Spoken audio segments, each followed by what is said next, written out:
आदरणीय नेपाली काङ्ग्रेसका सभापति गगन थापाज्यू, सर्वप्रथम त हजुरलाई मेरो विनम्र नमस्कार छ। हजुरले सभापति पदबाट राजीनामा दिनुभयो, यसले मेरो मनमा अनेकौं प्रश्न खेलिरहेका छन्। अरूलाई के लाग्यो थाहा भएन, तर मलाई यो पटक्कै मन परेन। अहिलेको अवस्थामा हजुरको राजीनामा आवश्यक र स्वीकार्य कदापि हुँदै होइन, किनभने यो परिणाम आउनुमा सभापतिको हिसाबले नैतिक जिम्मेवारी त रहला, तर यसको मुख्य जिम्मेवार हजुर मात्र हो भन्ने लाग्दैन। तपाईले राजीनामा दिँदा पनि दोहोरो चरित्र देखियो। हिजो पार्टी हाक्छु भन्दै शेरबहादुर देउवालाई हटाएर युवाको नेतृत्व गर्न कसिएको तपाईले पहिलो पाइलामै हिम्मत हार्नु उचित होइन। नेपाली राजनीतिमा हजुरको यो दोहोरो चरित्रले अविश्वास र आक्रोश पैदा गरिदिएको छ, किनभने हिजो पार्टीभित्र नेतृत्व परिवर्तनका लागि हजुरले गरेको विद्रोह र खेलेको भूमिका महत्त्वपूर्ण मानेको थियो। वर्तमान राजनीतिलाई मेरो नजिरले भ्याइजति यकिन गरेको छु।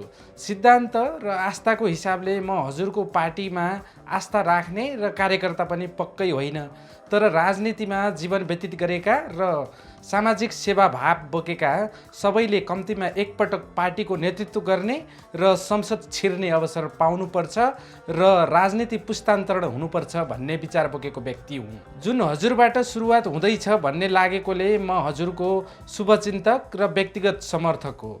मेरो विचारमा तपाईँ यस्तो व्यक्ति हो जसले आफ्नो खुट्टामा आफै बन्चरो हानेर आफ्नो राजनीति सकाउँदै हुनुहुन्छ। हिजो रवि लामिछानेलाई सहकारी ठगेको प्रमाण देखाइदिउँ भन्दै निकै गर्जिनुहुन्थ्यो।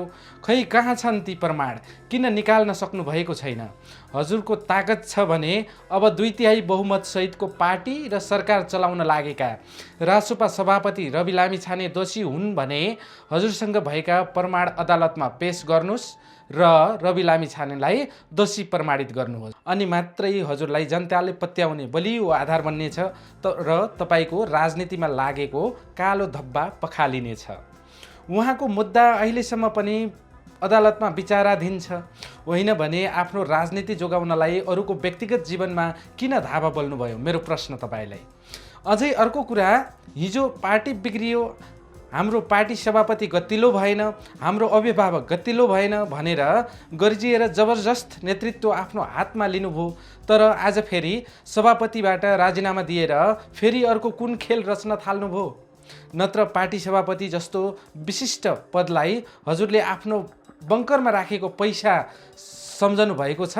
मन लाउँदा निकाल्ने, मन नलाउँदा फेरि त्यहीँ राख्ने। अब हजुरको लागि उत्तम विकल्प, यदि हजुर निस्वार्थ रूपले देश विकास र जनताको जीवनस्तर उकास्ने हेतुले राजनीतिमा आउनुभएको हो भने हजुरको लागि मेरो सुझाव, हालै सम्पन्न भएको निर्वाचनमा जे जस्तो परिणाम आए तापनि त्यसमा भएका कमी कमजोरीहरूलाई औँल्याउँदै र आत्मसमीक्षा गर्दै पार्टीलाई बलियो बनाउँदै लैजाने।